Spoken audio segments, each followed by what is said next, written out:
Good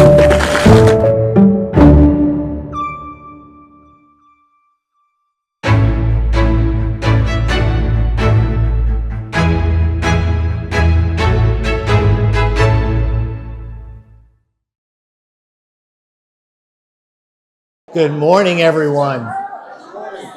Thank you, Al. I'm going to quote you. So glad to have all of you here. Delightful experience on our November Tuesdays with lecture series that's sponsored by the Friends of the Georgetown Library. And excited to have Lee Brockington with us today. Tuesdays With is our monthly series that is on the third Tuesday of each month at 10 o'clock. And we go from September through November, take a break for Christmas, and then head off in January once again with a series of lectures designed consistent with the title of our series, Tuesdays with Maury, 1997 bestseller.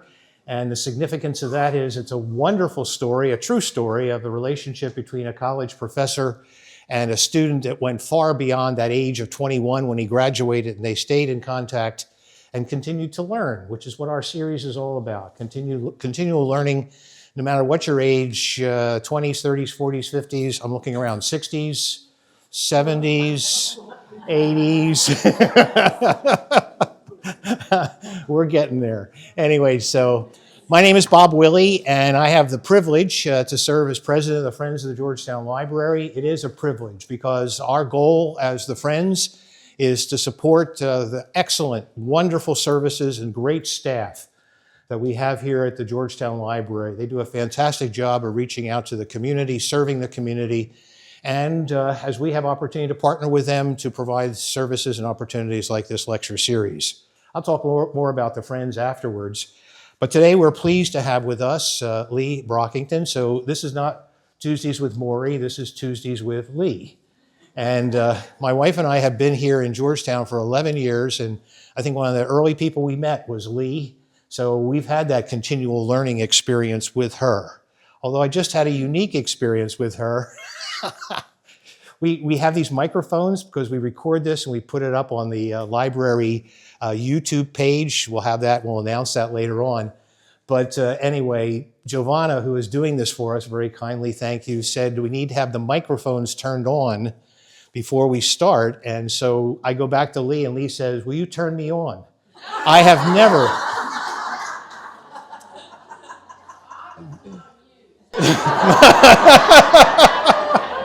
Will you turn me on? That was, anyway, I have it written down here as I always do. Lee Brockington, and this is why you need, I have to do more an intro. Usually I have to do an introduction of a speaker and people know me. This one, nobody knows me, but everybody knows Lee. But anyway, so pleased to have Lee with us today. And I listed as historian, teacher, writer, community activist, and for many, many of us, a friend. Oh. Join me in welcoming Lee Brockington. Thank you. Thank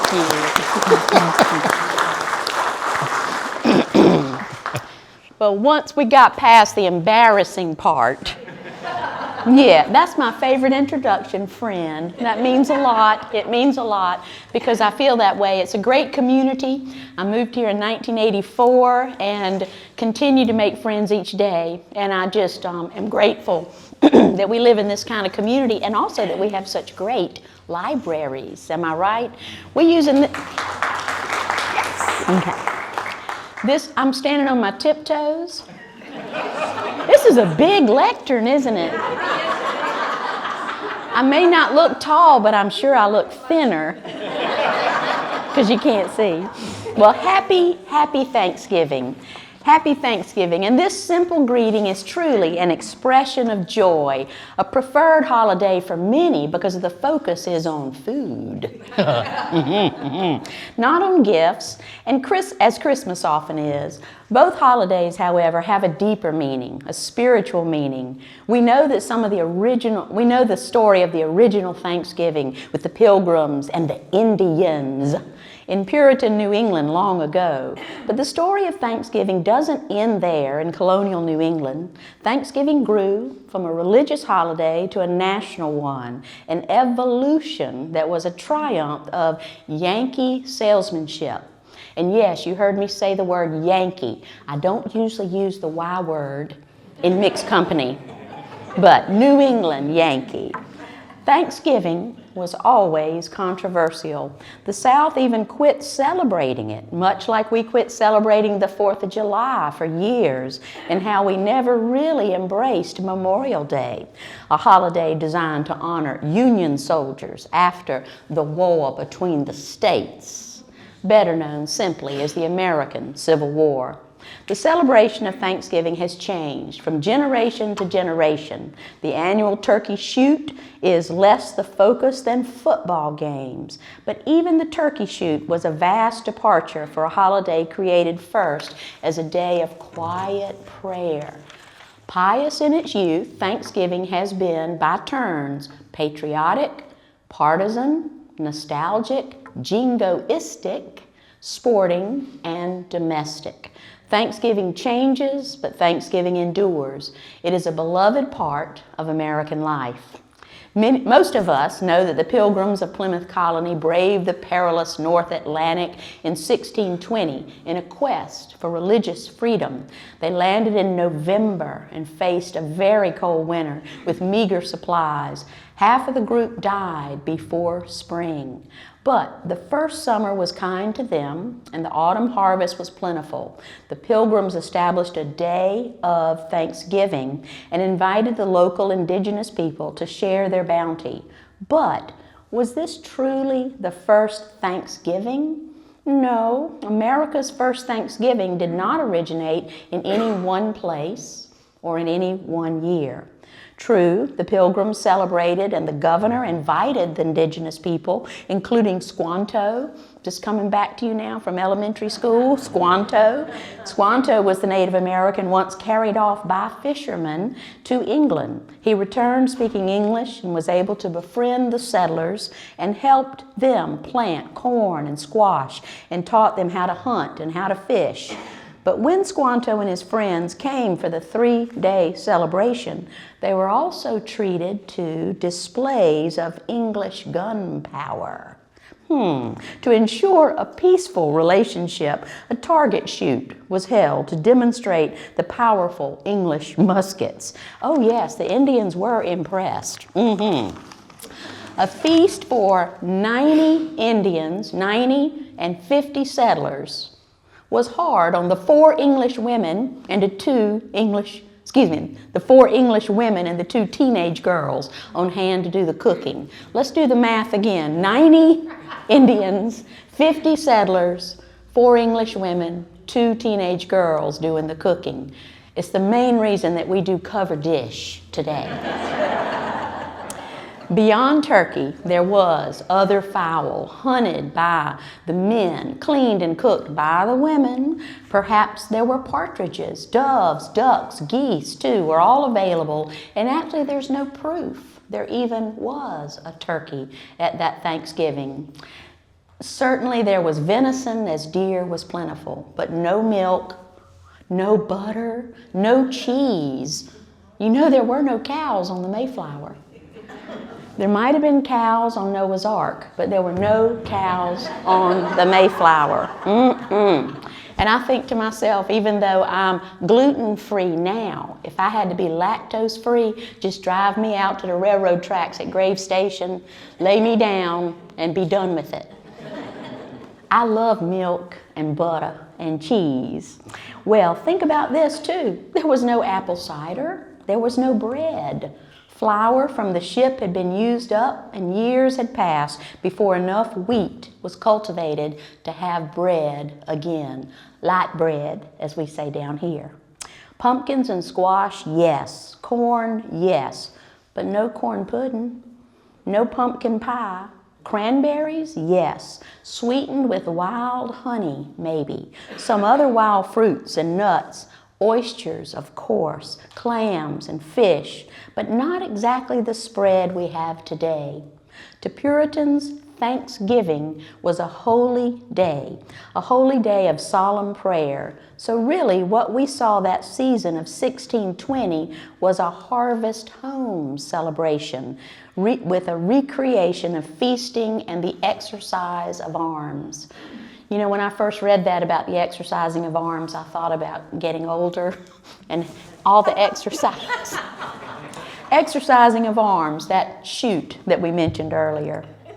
Hardship in the years ahead led to more deaths, more doubts, and yet in 1623, a good harvest of corn and the arrival of more settlers on board the Anne, led by Miles Standish. This brought more settlers, more supplies, and more grateful prayers were offered. Some say this day, June 30th, 1623, was the first Thanksgiving, but it was still not the start of an annual holiday.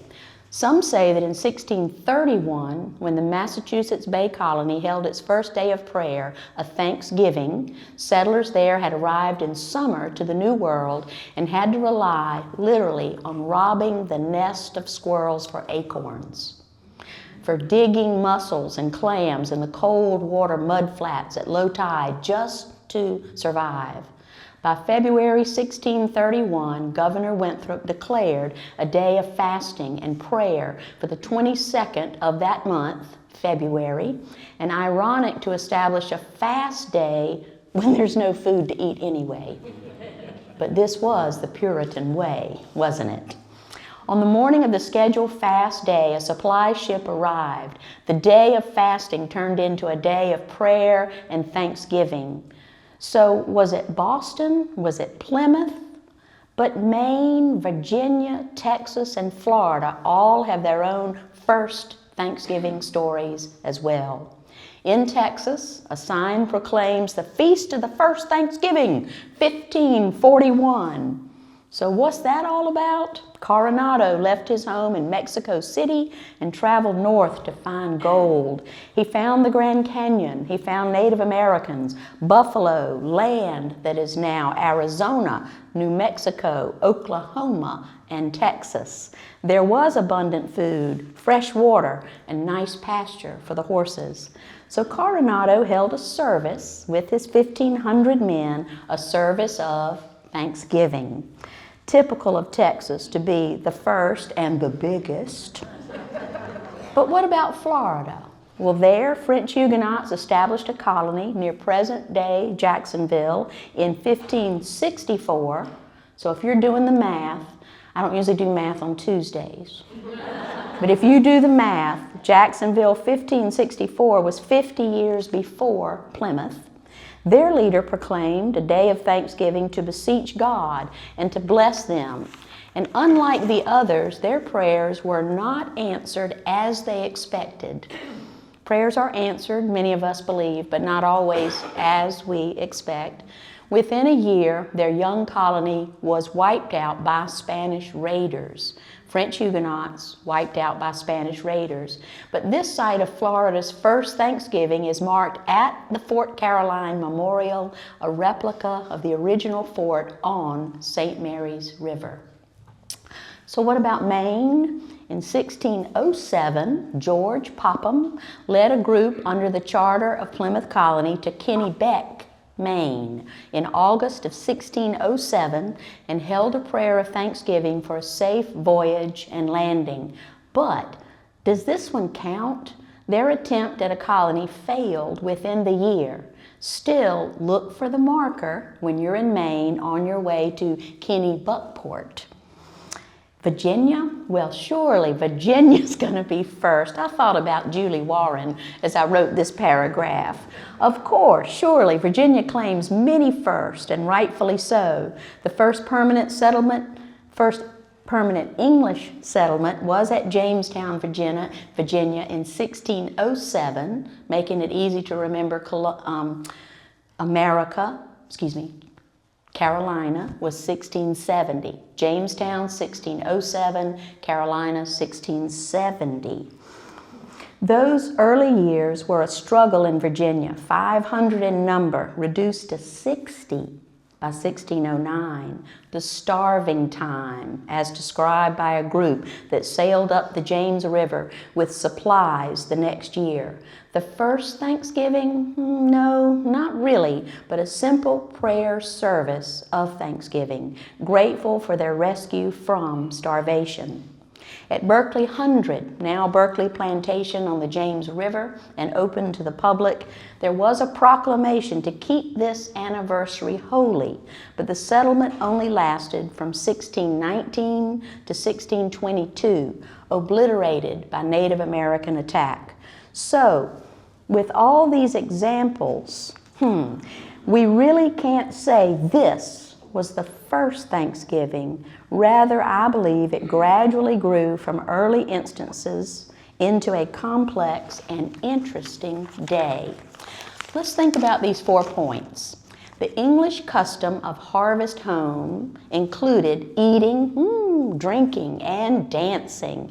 And although the Puritans shunned this exact type of celebrating, Thanksgiving certainly has its roots in harvest home.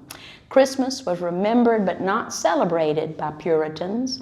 A celebration was marked by making merry. But by the 1600s, the colonists sorely missed some of the traditions and added them to their Yankee Thanksgiving.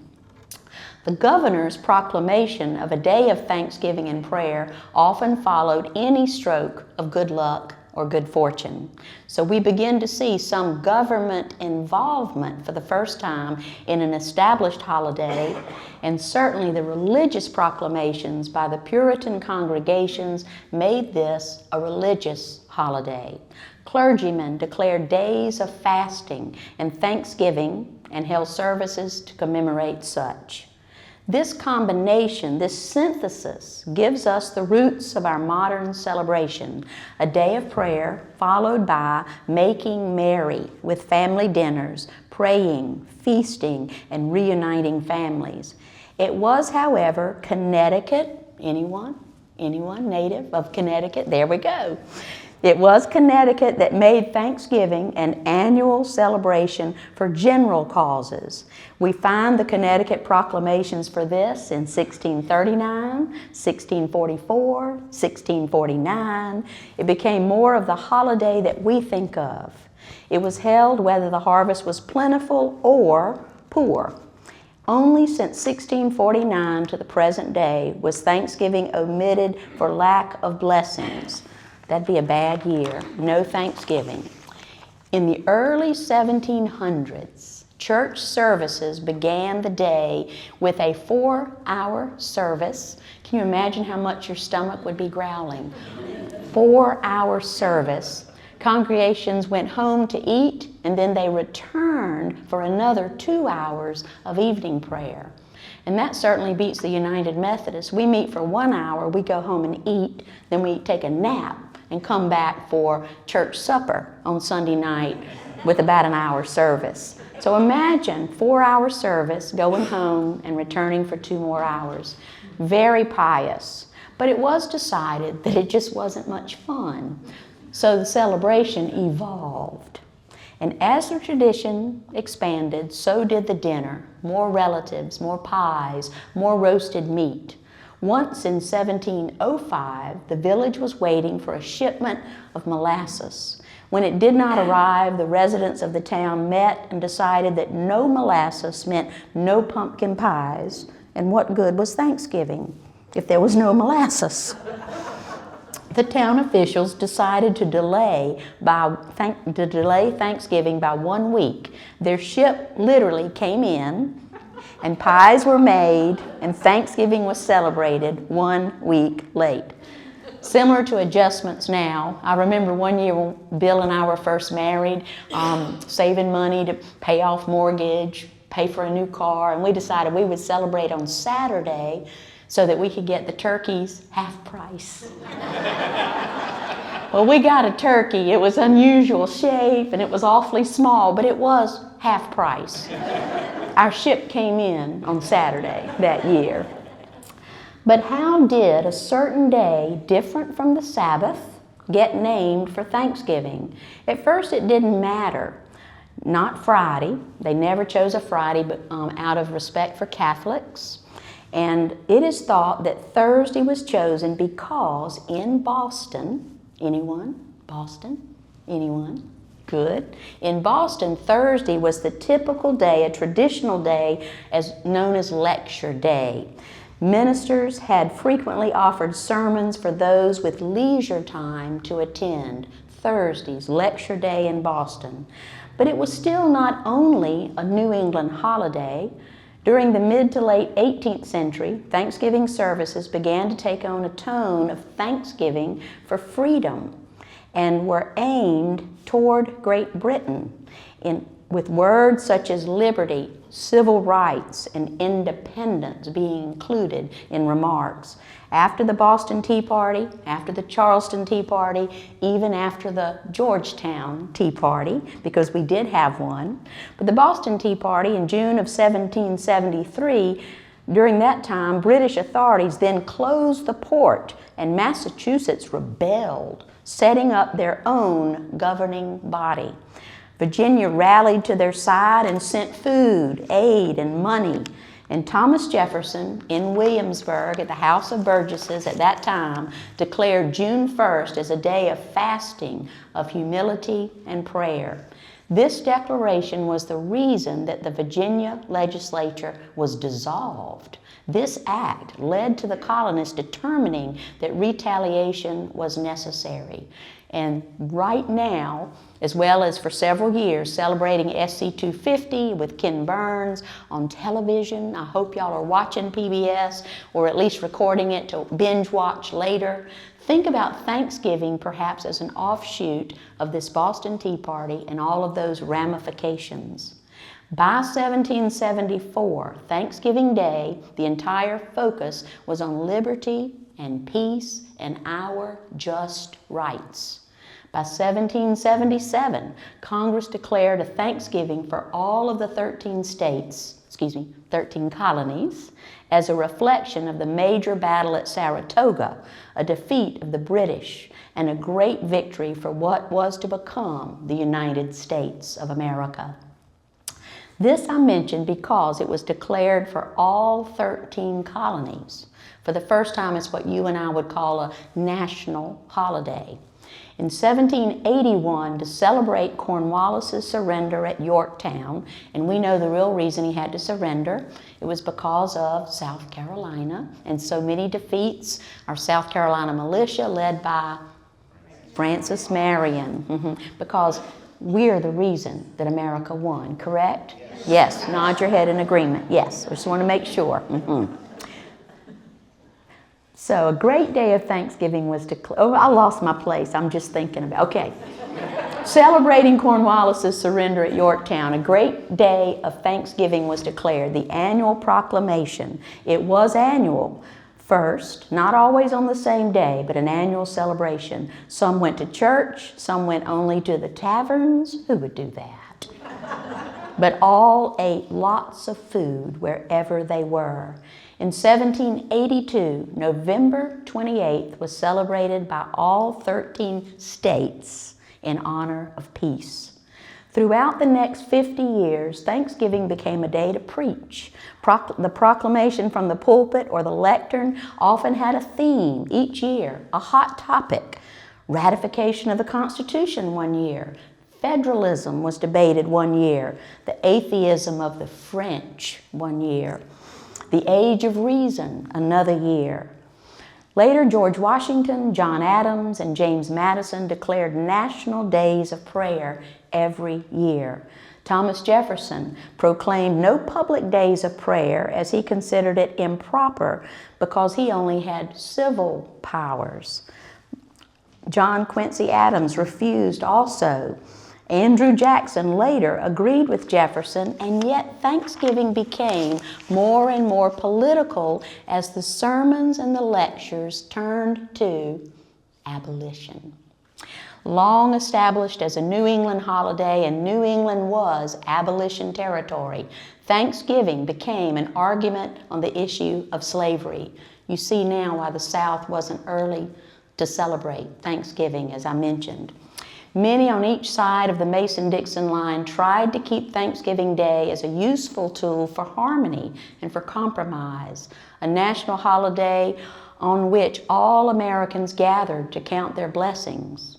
By the 1850s, all states except Virginia were proclaiming Thanksgiving Day on the last Thursday in November. Virginia celebrated, but on a different day, as prescribed by various churches, Episcopal, Presbyterian, etc.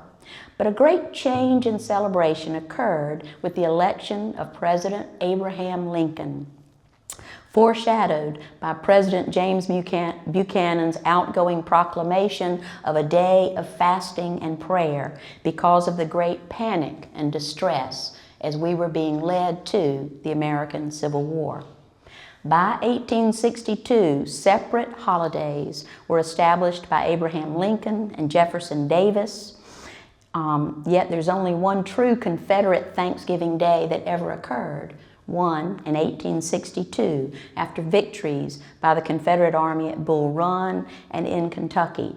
After that, there were no more proclamations after the tide of the war shifted to Union favor. After the South's defeat, perhaps as a compromise, Thanksgiving proclamations were issued by states, not the federal government. The governor of Texas from 1879 to 1883 refused to declare Thanksgiving for Texas, declaring literally, "It's a damned Yankee institution." Well, and doesn't that make you think of Juneteenth? Texas was the last to tell the enslaved they were free. But many southern states did declare a holiday just on a different day. It had become a popular holiday in the South, and we didn't want to give it up. Offices were closed, church services were held, and oh, the food. Southerners were reading New England magazines, women's magazines that told of recipes of how to use leftovers. Thanks. Turkey gumbo, turkey salad. How many of y'all took turkey salad sandwiches to school for about a week after Thanksgiving? I still don't like it. But the nationalization of Thanksgiving truly began during the Victorian era, during the late 19th century.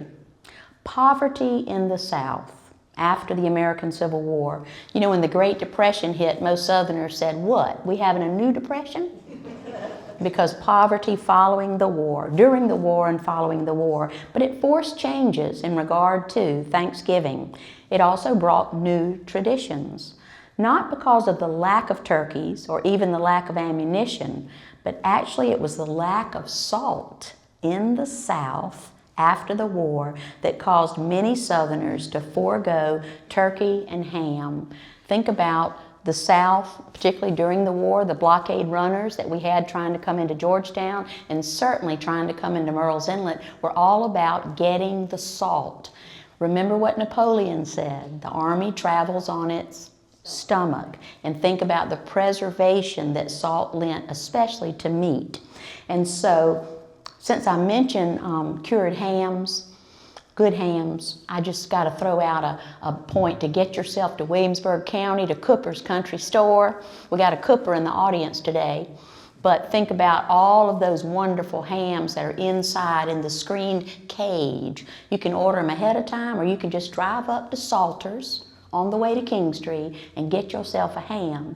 I made a mistake, though. One time I was invited by Northerners to their home on Defusky Island. There was an event going on, and I had met them at Hobcaw, and they said, "Join us. Joe McGill with the Slave Dwelling Project will be on Defusky. We'll have a house party." And I was thinking about what I could take that I wouldn't have to refrigerate. And you know, when you go on a house party, you shouldn't take something that they have to put in their refrigerator because there may not be enough space. So I took a country ham from Cooper's Country Store, and they opened it up and they said, "Oh no, it's molded."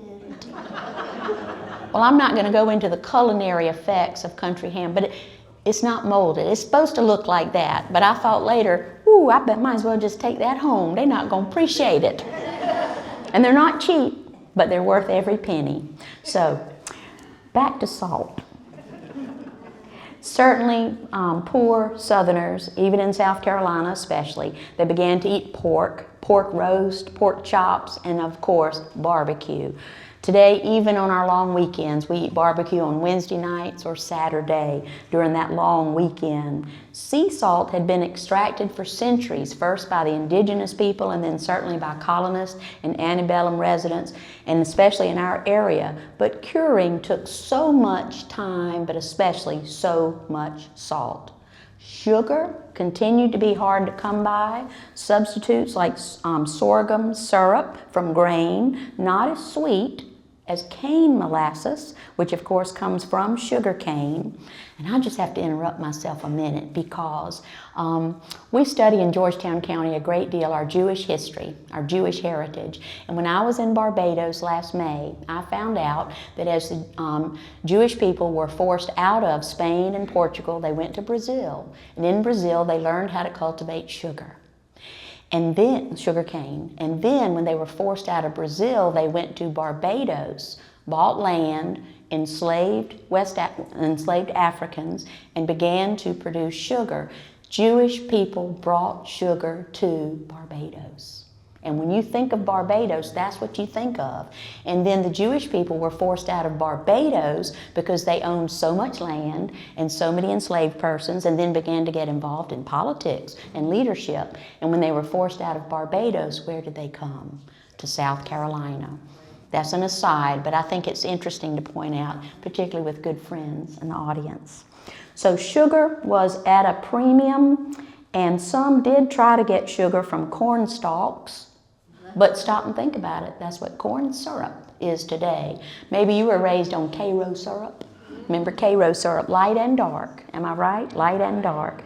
They even tried to get sugar out of watermelons. Think about that. Coffee, there had to be substitutes for coffee during and after the Civil War.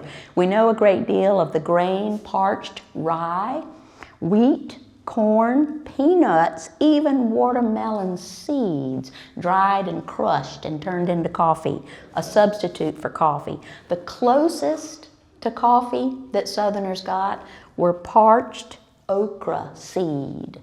And I decided that's the best use of okra as far as I'm concerned.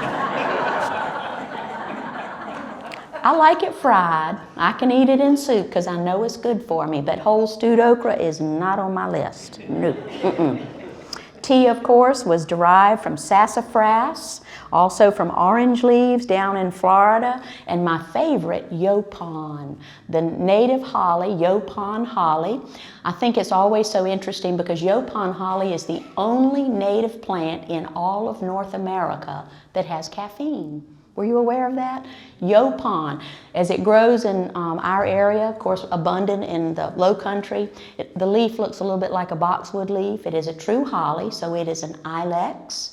And when John Lawson came to America at the request of the British, as we were a colony, of course, in 1700, John Lawson traveled, and his job as a botanist, as what we might think of as an ecologist, was to write a real estate brochure. Come and be a colonist, come and live here.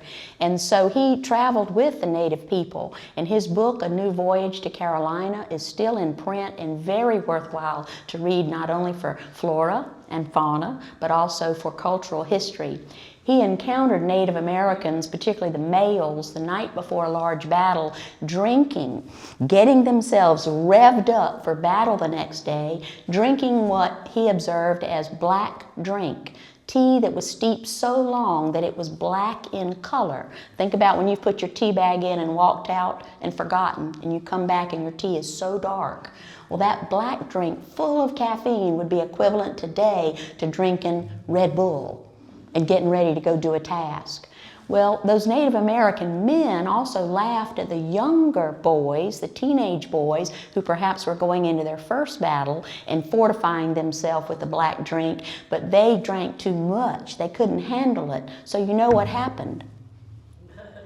Well, John Lawson named that yaupon, Indian word, that yaupon holly, ilex, vomitoria. And that is still its scientific name today. And if you don't remember any other plant's name, you will remember Ilex vomitoria. A substitute for English tea became Yopon tea, and it is available in better grocery stores and to your health at Pawleys Island, and probably from some of our Gullah friends that were at Hobcall Barony last Saturday selling tea. Think about a substitute for chocolate. I'm still shaking my head. Ground peanuts? Okay, I'm not real sure, but I would think that would be peanut butter. And this doesn't have as much to do with Thanksgiving, but I just thought it was interesting. If you don't have lemons, but you want lemonade, it was sometimes made from native, I don't know about native, but naturalized pomegranate trees. Pomegranate seeds could be turned into lemonade, and also maypops, passion vine with its fruit, could be made into a semblance of lemonade. Let's get back to the good stuff. Beer. Substitute for beer was persimmons. And of course, Southerners have always enjoyed their home brew, most often made from corn, which was still abundant, also sometimes potatoes. My husband used to drink a drink that he called potatoes and tomatoes. And what would you call it? Bloody Marys. Bloody Marys, yes. Wine, of course, was made from our wild grapes, both muscadines and scuppernons. Vegetables still, plenty of vegetables like beans and peas and okra, parsnips, turnips, asparagus. Did you know by the 1920s, South Carolina produced more asparagus than any other state in the nation? We also grew pumpkins and various squashes in abundance, and also sweet potatoes. Even before the American Civil War, sometimes in our plantation records, more bushels of sweet potatoes were produced than rice, which is such a surprise when you think about a money crop and exportation of rice. Remember, Georgetown County grew more rice than any other place in the world except the area around Calcutta. So what's up about the sweet potatoes? Because they weren't even selling them. Of course, they were being fed to the enslaved men, women, and children. Now we know how nutritious they are, right? Absolutely, full of vitamins and minerals and sweet. But also, they were very easy to grow. They were easy to store. They traveled well, if need be, like Francis Marion and his militia, but also delicious to eat because they were sweet. And they were so similar to the separate vegetable in Africa. On that continent, they grew yams. Starchier, less sweet, dense, but very similar. Imagine slave ships in port in West Africa, and as certain agents went and purchased human beings for export across the Atlantic Ocean, others were buying and getting fresh water, getting rice, and getting yams for the voyage across the Atlantic Ocean. As those yams were eaten up, sweet potatoes became a common substitute. And such a well-known substitute that often you'll go to the store and buy a can of yams, open it up and realize, well, that's sweet potatoes. They became almost interchangeable, although truly yams and sweet potatoes are a different DNA. We also in the South dined on what was available, like seafood, oysters and clams, as well as fish, oyster pie, often on the table at Thanksgiving and Christmas. It took me a while to acquire the taste. I remember my grandmother saying, oh, no one's had much oyster pie, and it would get passed around and around and around, and now I can't get enough. Of course, cornbread dressing, some of you may say stuffing, and you know the major difference is stuffing goes inside the turkey. Dressing is cooked separately, but then it became a regional difference. Sometimes I think about regions having differences, urban and rural areas. In my family growing up, we always said dressing. So we can argue about that after the lecture. Wild turkey remained an important food as more and more forests were being cleared for timber, especially locally at the turn of the 20th century. But also there was a great deal of small game, just like in those early Thanksgivings we heard about earlier. There was squirrel that was eaten, rabbit, coon, raccoon, dove, quail, ducks, even grackles and robins and bobolinks. And many of you know exactly what bobolinks are now because the nickname in our county is rice birds. I loved reading in the cookbook by Eliza Lucas Pinckney's daughter, Harriet Pinckney Oree of Hampton Plantation, the first cookbook published before the Virginia Housewife cookbook came out. She said, even the daintiest of ladies can consume 7 rice birds in one sitting. Think about a small songbird with a breast of meat, 7 songbirds in one sitting. And of course, Ricebird Purlow the recipe is in that cookbook, which is still in print. Add it to your Thanksgiving table. What else? What else was eaten on poor Southern tables? Turtle. Turtle steaks, turtle soup. We mentioned oysters and clams. And most fruit was not available by Thanksgiving, not until Christmas season when the ships began to arrive with fruit from the islands. In islands like Barbados, same temperature all year long, but it came to us at Christmas, Thanksgiving, and Georgetown and Charleston. So if we didn't have fresh fruit always available, jellies were often on the table. The rise of cranberry jelly. And I think about the year that I had forgotten to buy any cranberry jelly. My mother would have been ashamed that I wasn't making my own. She always used, her cranberry relish, as she called it, was very, very popular, and it wasn't until years later that we figured out why. She added coconut liqueur. Coco Reeb is the brand name in case you go shopping this week. She also cooked rum cakes, and we loved it that they were bundt cakes. It had that well of rum in the very middle that we learned to appreciate, rum cakes. So one year when I didn't have cranberry relish, I went and opened a nice big jar of strawberry preserves that someone had made and given to me a year before that. Nobody even knew the difference. Oh, this cranberry relish tastes just like my mother's. Thank you. At my house, Thanksgiving always coincided with the opening day hunt, the fox hunt, the Camden hunt, celebrating its 100th year this year. Live foxes were hunted in Camden. Aiken has a drag hunt where just the scent of the fox is chased. But the live hunt in Camden was a big deal to me. I started riding horses in 5th grade, was able to begin in 9th grade to work at a stable so that I could earn my lessons and my horse show fees. To be out at a stable every day was heaven. And by 9th grade, Thanksgiving Day, we were way back in the field, but we were able to ride with the fox hunt of Camden, the Camden hunt. That also meant that I experienced my very first liquor, my very first taste of liquor, not my last, but my first. And it was peach brandy, which also is a popular way to use fruit, peaches that grow in South Carolina. It was a very cold day. Our hands were so cold we could hardly open them after holding the reins of our horses. And when we checked, when we stopped briefly, our riding instructor passed around her silver flask.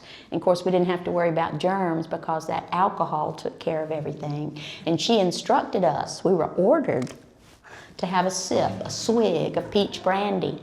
And later, as I told my mother, she goes, "Oh, really? How'd you like it?" I said, "Oh, Mama, I could feel it all the way down to my toes." The next year when we had Bloody Marys after the fox hunt, I have to admit I took my first swallow and then dug a little hole in the sand and poured it in and covered it up. But I learned to like it. You know, it's work, but you learn to acquire a taste for certain things. I'm sorry, back to the subject. For a fox hunt, I got carried out to the stable, or we carpooled. We got up about 5 a.m. to get ready to be out at the stable before daylight, to tack up the horses, to load up the horses, to travel about an hour from Columbia to Camden for the fox hunt. And then we didn't get back until about 3 p.m. Mama waited dinner. The men were watching football games.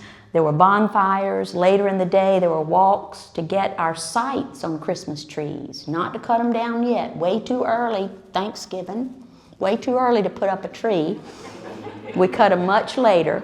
We had a lot of company. I don't remember ever saying guest. We had guests over things. We had company in the South. We just had company. And it was so important, bringing the family together.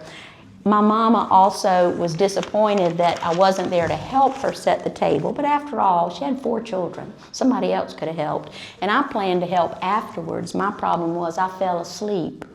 After all, I'd been up since 5 a.m. So when I asked Mama some oral history questions about her memories of Thanksgiving when I was growing up, she goes, "I just remember you falling asleep and not helping."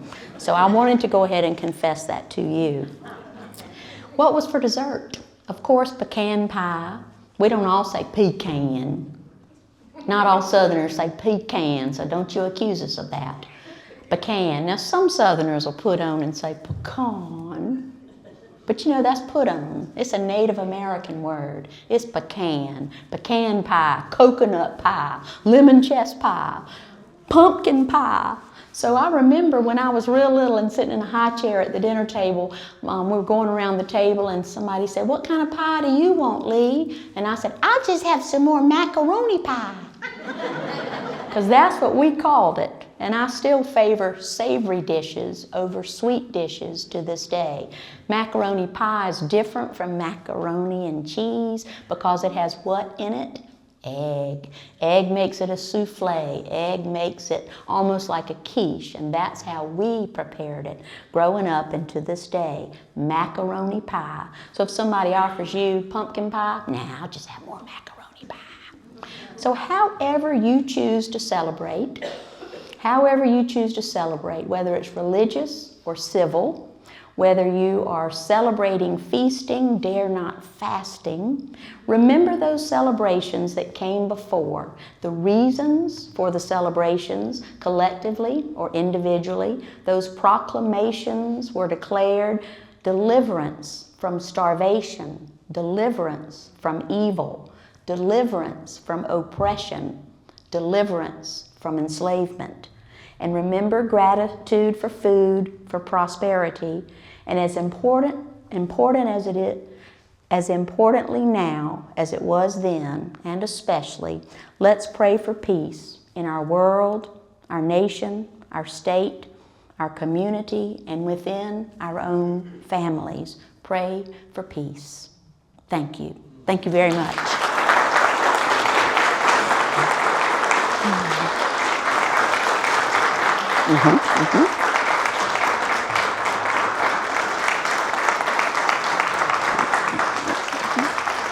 And I'm glad to take questions if you have any, or anything you'd like to share about your own unusual traditions where you grew up, whether you're a Yankee or not. I just don't like to use that word. Yes, ma'am. I have one. I grew up in Virginia Beach, and because family had to travel on Wednesday night, if they worked, they had to travel Wednesday night. We celebrated Thanksgiving on Friday. And so that left Thursday to travel while the roads were empty.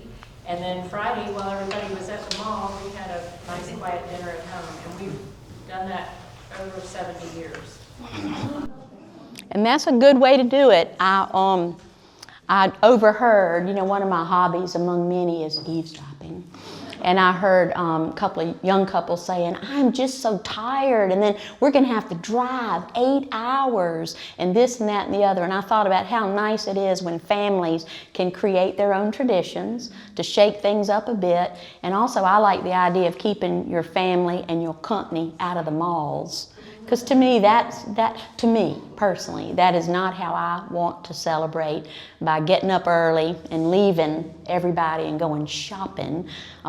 It's also a good day to be out in the woods, again, scoping out that Christmas tree. But creating your own traditions is important because it works for you, and there's perhaps a more settled feeling on that Friday when y'all gather at the table instead of a chore or that huge disappointment if we don't go home at all because we anticipate the drive, disappointing our parents, disappointing our grandparents.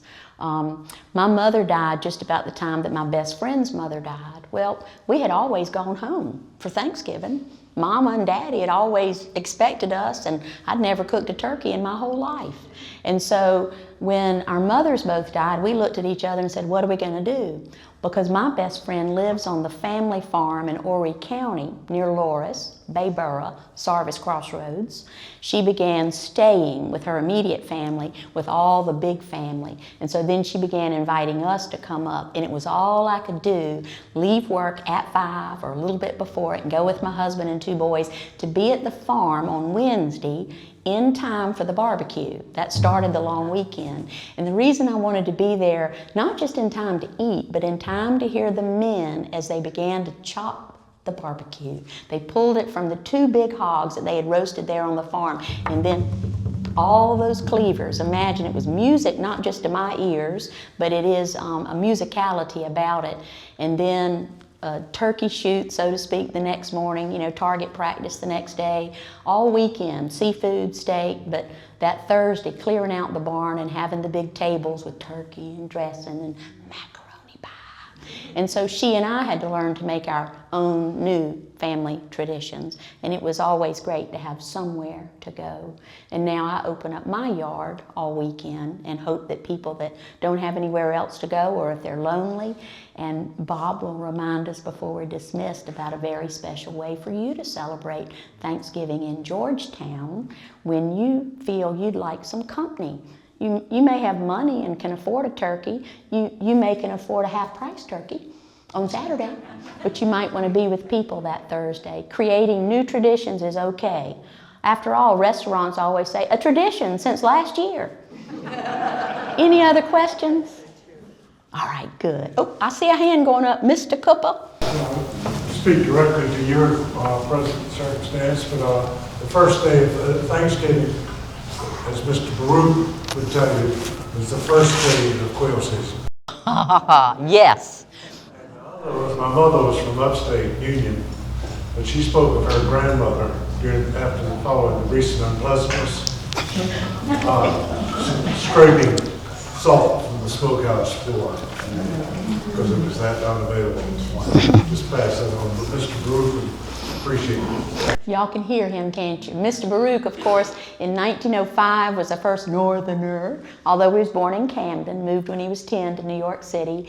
He was the first Northerner to buy property for his family in Georgetown County, and later Northerners followed him and bought up former rice plantations for duck hunting. And then as he aged out of coal duck hunting, he began to quail hunt more often on land he first leased and then purchased, Little Hobcaw in Williamsburg County. And in his autobiography, he writes that quail hunting was a lot easier on the bones. Think about having to get up in the cold mornings of November, December, January, compared to riding on horseback on sunny afternoons through flat pine-lined fields. The first day of Thanksgiving for him, quail hunting season. Good addition. All right. Thank you, Lee. Thank you. Thank you. Woo-hoo.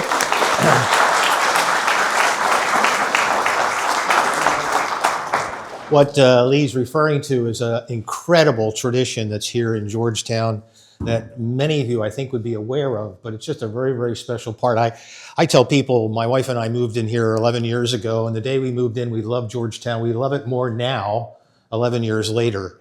And there's many reasons for that, but one of them is Thanksgiving Day. And that is the dinner that's provided to the whole community by Awney's Restaurant downtown. This will be our 12th year, Carol and I helping out with that. And just an incredible experience. Last year we had over 1,200 people who were fed. And don't read it as the poor and needy. It's an all-community event. The poor and needy indeed are there, white and black.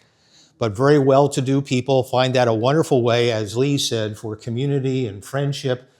And I always love it when people come off their yachts because they're on the Intercoastal Waterway and come into town and are looking for a place for Thanksgiving dinner and come down the street and there's a whole bunch of people having Thanksgiving dinner. And it's just neat to be able to have that kind of an experience. And it's just a wonderful. So if any of you come, I guess the best part is the food is incredible. So if you come, you get an unbelievable meal. Yes, Michelle? Yeah. So if you want to drop by and see Awney and Charles, the contributions are accepted. Scott's been posting it in Gab News, so you might want to check that out. And if you're interested in helping out, we usually get quite a few volunteers on Thursday during the meal to help out with distributing. And I should mention, it's a neat thing because some of you know old Georgetown Creamery across the street. Randy, who runs that, opens up that restaurant, not for ice cream, sorry, but he has a serving line there as well with Aunie's Food. And this year, Trevor, who has the brewery there as well as a number of the other restaurants, he's opening up his causeway that's there, that is beside Aunie's, and we're going to be putting tables there so people can. We've done the street for a few years, but that's not going to work out this year. But we're going to use that area to have tables up so you can come and sit. And although my wife will tell me, don't look at the weather ahead of time, the weather looks good for that day. And Ed Piotrowski's laughing at me. Anyway, but I hope if you're interested, so anyway, going back to help, if you are available on Wednesday, we need to cut up all the yams and sweet potatoes. And Ani has big, huge bags of them that have to be taken care of, and all kinds of other vegetables. And so if you're here at 9 o'clock on Wednesday morning, show up, and love to have you come and help. It'd be a lot of fun. Enough of the advertisement, but it's a good advertisement and another wonderful part of Georgetown. Let me just share a few other things, if I may. As I mentioned, this is a part of a series, always the third Tuesday at 10 o'clock. We do take a break in December. That gets us too close to all the holiday activities and so forth, but our next one will be on January 20th, and we have a return engagement by a speaker, Kenny Altizer, who is an archaeologist and was with us last year and spoke about that delta region between the North Santee and the South Santee. She's been doing work out in that area there and has been doing exploring concerning some of the slave villages that were workers' villages, not permanent. They would go out there, and while they were working, the enslaved Africans would establish an area that they didn't have to commute back to the plantation. So she's been doing archaeological work there. But she also has been doing work with the Peachtree Plantation of the Thomas Lynch family. And last year she made reference to that when she spoke, and we asked her to come back and talk more about that plantation, the archaeological work that they've been doing there. And again, a very important part of our history, a very important understanding of both the plantation owners as well as the enslaved Africans, and that'll be on January 20th.